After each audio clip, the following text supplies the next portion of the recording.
Bismillah, alhamdulillah, wa salatu wa salamu ala rasulillah. All praises to Allah, we send peace and salutations upon Rasulullah sallallahu alayhi wasallam. Our deen is indeed a way of life, and it organizes every aspect of life. And we spoke before about that, and we said that the Deenul Islam organizes even the health of the person and how a person should be taking care of his health. And our Prophet sallallahu alaihi wasallam was an example for that. And the Prophet ﷺ taught us that your body is amana, your mind is amana, your brain is amana, and you're going to be questioned for that. So taking care of your health and taking care of your body and taking care of your mind is a great responsibility and a great action, and can be an act of worship actually, according to Islam and according to the Prophet ﷺ. Unfortunately, many people from our youth in our time today, they fall in addiction to drugs, addiction to different kinds of intoxicants. And Islamically, of course, this is not allowed, addiction to intoxicants and anything in general. Whenever you do it excessively, it is not accepted in Islam unless it's dhikr, the remembrance of Allah Azza wa Jal. We have in our midst today, in the program, someone who used to be addicted to cocaine and addicted to drugs, and is going to be telling us his story. And he's now a motivational speaker, mashallah. He managed to overcome addiction. Brother Amien Mohamed, let's welcome him, and he's going to give us, inshallah, the morning message for today. Assalamu alaikum, Ameen. Alaikum assalam wa rahmatullahi wa barakatuh. Thank you for having me, and thank you to all the listeners. Barakallah feek. I'm so happy that you came today, and I believe you're going to be also doing some lectures and there's some events that's coming. And you speak about the events shortly, inshallah. But in the beginning, tell us about your journey with addiction. How did it start, and how did you manage to get out of that addiction? It's difficult to get out of it. How did you manage to do that? But first, tell us how did it start? Assalamu alaikum wa rahmatullahi wa barakatuh. Sheikh and the listeners. How did it actually start? It starts off by there's a mindset, and the mindset is one where you want to try to, experiment. Try new things. Yeah, you try new things, you want to experiment, and, there's a little devil that speaks to you, and the devil tells you that, dacha or marijuana is not a drug, it's a herb.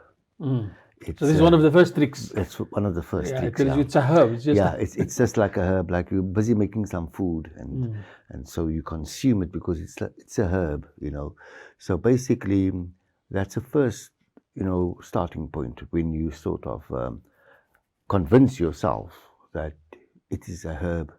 But little do we know at that moment in time that is the stepping stone for bigger things to come. So after a while, you don't sort of become, I wouldn't say you don't sort of, you don't enjoy it anymore. So now you want to try different, new things. So it started, like you say, with cigarettes, for example? It started off with you can say cigarettes. It started off with that. I don't smoke anymore, but it started off with that, And then it moved from cigarettes to dacha? And then after dacha, it went on to other things, like mandrax. And then it was liquor. And then after that, because now you must remember that your whole mindset is sort of like warped. You don't sort of think straight. It affects your mind. It affects your mind. And so you become a bit angry. You become very irritated easily and stuff like that. But those are the effects of the drugs and stuff like that. Plus also from the effects is that I'm not sure if this is correct or not. Sometimes a person starts to imagine things that didn't happen. Yes, you start to imagine that you are not an addict and that there's nothing wrong. There's something wrong with you guys, nothing wrong with me. This is my life, and you people are wrong. I'm right. And so from there it just escalates, exponentially, until I landed myself into, cocaine. And it's just one of the dangerous type of drugs. It's very dangerous. I will never forget it. It was on a Good Friday, that I had my first line of cocaine. And, Sheikh, I must just be mindful of the fact that I mustn't sort of say that, like in a grandiose way, that it was something nice or something like that. I must just be very mindful of that. And so I am mindful of that. So basically, on that particular day, once you take it, there's hardly any way for you to come back. From the first time? From the very first time. Because I can still remember my friends and I, we had a discussion. We said, guys, we're only going to do this once a week. That was on a Good Friday. Easter Saturday, Easter Sunday, we were doing it every day until Easter Monday. And then we said, okay, fine, we'll meet each other again on Wednesday. It never happened. It went on to the Tuesday. And every day after that. You couldn't go step back. You can't step back. You can't step back. Because you see, it's sort of like, you sort of like feel all this euphoria and bravado and, strength inside of you. And suddenly it just goes away. And when it goes away, obviously it affects you badly also. Now you feel, wow, I need some more of this stuff. And that's how I got, answering your question, that's actually how I got started into this whole thing. Now, before we come to the question of how did you get out of that, the question here is also these types of drugs are expensive as well. Yes. So you have to pay so much of money to buy them. Yes. I'm saying it's a waste of money. It's a waste of money, yes, but I had access to a bit of money.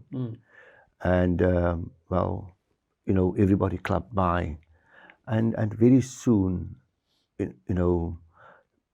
things started going missing. I sold one of my friend's cars. That's what I'm talking about. I mean, some houses got destroyed completely because of that. The drug addict, he want money to buy, and so he sells his house or he sells some and obviously the money is amana. Yes. And then the person is wasting his money. It's going to be questioned for your money. Yes. Here is another part of why it is forbidding. Yes. Now, about how did you manage to get out of this circle? Well, okay. I used to, at that particular time, I was really, full-blown addict. I was in and out of rehabs and so on. I was really trying to make, a change in my life and so on. But I couldn't just get there. I used to be free of drugs for about 3 months, 4 months. But the moment the time goes more than the previous time, say I was clean, say for 2 weeks, then I used to return back. Now I say, okay, fine, let me beat 2 weeks. The moment I beat 2 weeks, then I say, okay, fine, I've beaten that. Let me go back, or there's nothing wrong with me. I convince myself that there's nothing wrong with me. So basically, during one of those episodes in the year 2007, I was looking for money, and I was at the garage in Woodstock, and that's when I, saw a man, and the man told me, he gave me 100 rands, but before he gave it to me, he told me, "Go away from me." So you reached a point where you were asking for money. Yes. I was begging for money. Yes. Yeah. And I used to do that for a very long time. And I met this person, and he said to me, "Go away from here." And I walked away about 6 meters, and he called me back. And I said to him, "Please don't hurt me." And he said to me, "No, I will never hurt you." And he places into my hand 100 rand note. And he says to me, "My brother, I prevented you 2 things. One is I prevented you from, to lie to me. That's the first thing I prevented. And secondly, can you see what Allah Ta'ala has put into your hand without you having to beg for something? Because Allah Ta'ala promises you that if you beg, Allah Ta'ala opens a door of poverty for you." I still had the guts to tell the man, "I've got 100 rand in my hands that you gave me, so I'm not poverty stricken." And he says to me, "But you smell like poverty." Your dignity is one of poverty.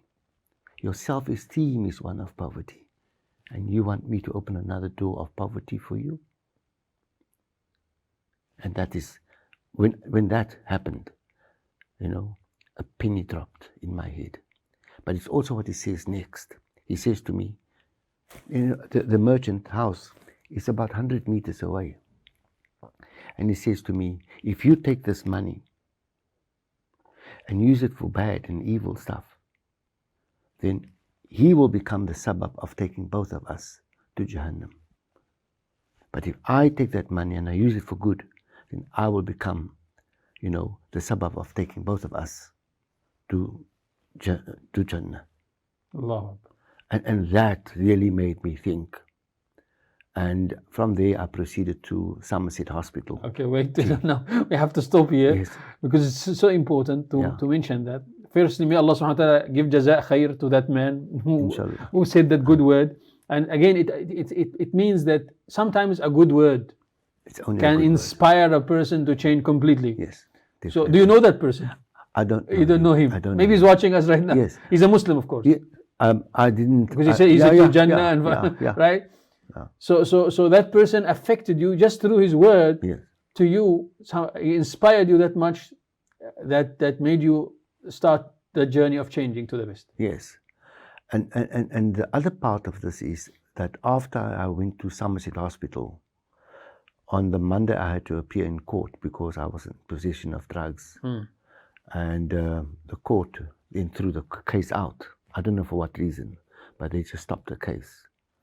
And from there onwards, there was one guy, Taslim Parker, and he sort of got hold of me because he also appeared in court for some other matter. And then he took me to his rehab called the Circle of Friends. And from there onwards, my journey started. I must tell you, Sheikh, that after all of this, and this good talk that this, I call this person my Jibreel. This person spoke to me. After all of this, you tend to become forgetful about the impact that story had on me. Because after I got to the Circle of Friends in Grassy Park, 5 days in, I said, I'm okay. Nothing wrong with me. I promise that if I get out, I've just got to take the things a bit differently, and maybe it won't affect me that much. But I was back to my old ways of thinking.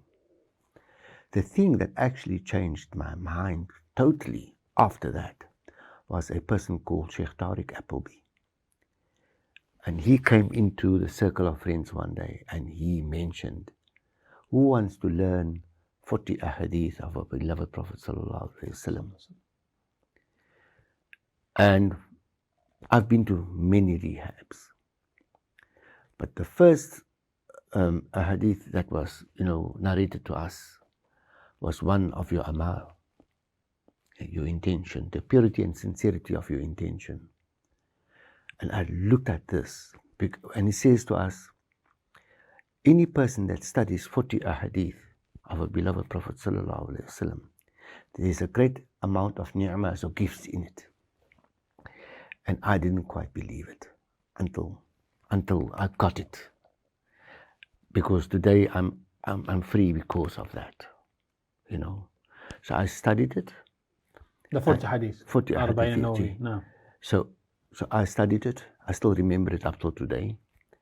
And so one of the things that is striking for me is a Muslim is a mirror to another Muslim. And so, when I see people on the road, I see myself. I see me, because, and I hope that they can see. They can change. They can see me as being, a beacon of hope for that type of change, and so on. So when I apply those ahadith, to my daily life, right? I can tell you it has a very big impact and a great sort of resource of encouragement for me. That I don't judge other people. I share, my stories. I share the ideas of my recovery. like what is addictive thinking. I share ideas of calmness, joy, happiness, peace, tranquility, and just living like a normal human being. Alhamdulillah. Alhamdulillah. I must say, Jazallah khair, and also the Sheikh, what's his name, Maulana, who taught you the hadith? Sheikh Tariq Appleby. Sheikh Tariq? Appleby. MashaAllah. He's from, I think his mother is on Voice of the Cape. MashaAllah. We have to thank him right from here. May Allah subhanahu wa ta'ala reward him. Indeed, man lam yashkur in-nas lam yashkurillah. We ask Allah subhanahu wa ta'ala to accept from him, and this is an example of the people that we want in our community who can help others and extend their hands to support and to lift up those who are falling. May Allah subhanahu wa ta'ala accept his efforts. Allahumma ameen. Right, coming back to you, I want to ask you a question. For how long did you remain in that circle of addiction? Well, I had an addictive mindset. I've got an addictive mindset for about 30 years. 30 years? Yes, 30 years. My staying on the streets of Cape Town was more than 11 years. That's now like really like being on the ground. So it started like when your age was what? What was your age? About 18. 18? 18. So that was even before you graduated or something? Or did you graduate? No. I've just got a matric. I've been to university, but I've never completed. Because I see you're a master in maths. I believe you have a company now. No. I'm very humbled by that. But I tutor mathematics. I tutor mathematics today and physics. Yeah. MashaAllah. How did you learn that? Since you I self-taught. Self-taught. And obviously I've been at university, so I've got some insight, to the mathematical cues and stuff like that. Yes. MashaAllah. MashaAllah.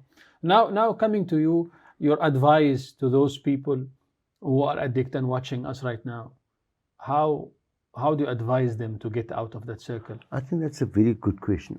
I can't advise people. I can share ideas. Tips. Yeah, I can share ideas, from my side. I can't advise people not to take or to take, because the thing is that that's entirely their choice. You see, you've got to sort of be an example, not an example for other people, but more an example for yourself. You see, you've got to invest in yourself.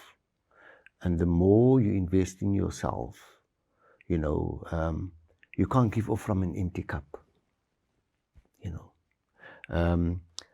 I can tell them, or I can sort of like share ideas as to how wrong I thought, or what was the processes, that I was thinking. For instance, the issue of time. I always used to talk about, I'm 5 days clean, 1 week clean, 10 months clean. And the moment you do that, you're setting yourself up for failure. So why is that so? Because you've just got to live now. You don't have to live in the future, because the future is not guaranteed. You see? Can you just live now and be happy now? You see? So basically, time. It works like this. So if you say that you are 10 months clean and you relapse, there's a mindset that says, I've got to restart. I've got to restart my journey all over again. It's almost like a person going to Johannesburg, but in Kimberley, he has a puncture. And when he comes to Kimberley, he has this puncture and he thinks, damn, I've got to go back to Cape Town and restart my journey from Cape Town. Now that's absurd, you see, and that is addictive thinking. That is addictive thinking. You've got the mind of an addict. And it doesn't mean that if you are, that only addicts have it. Sometimes normal thinking, the people that are not even intoxicated, have got a addicted mindset.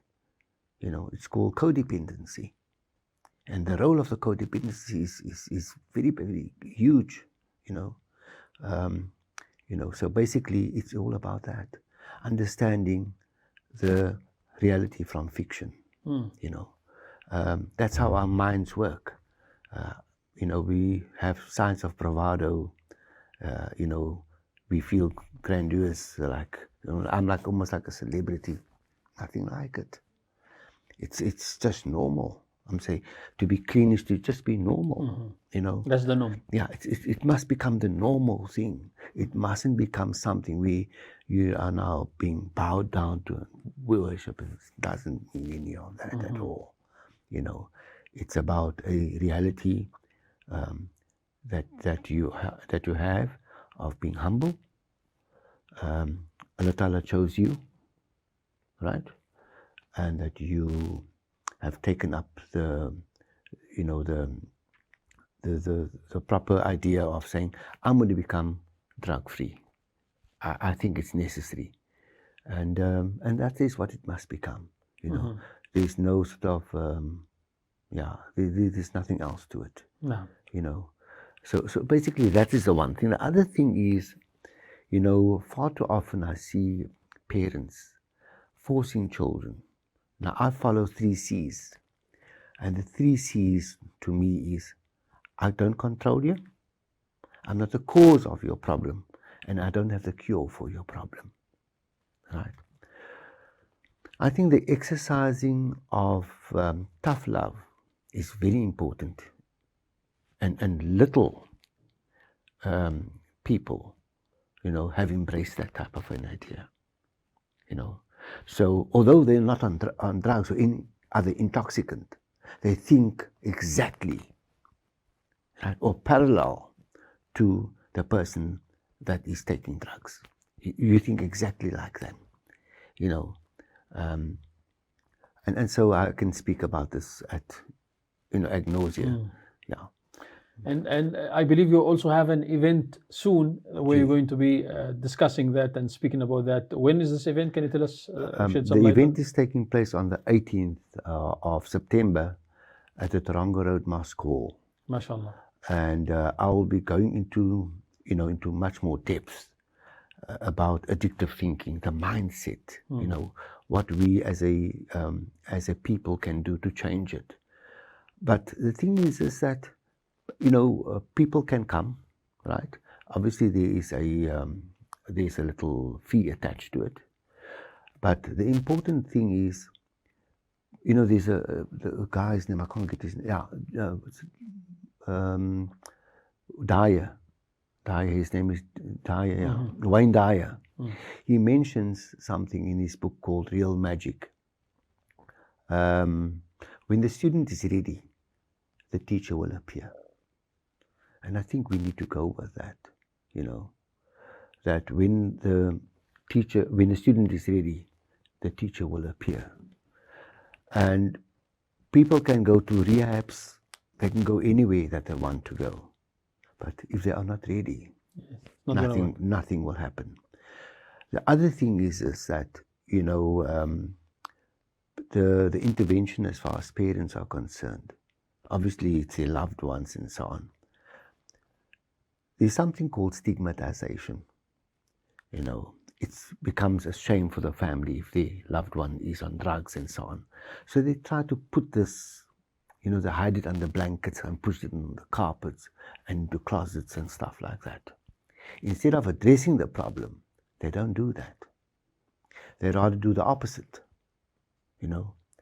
and the problem only gets worse and it escalates.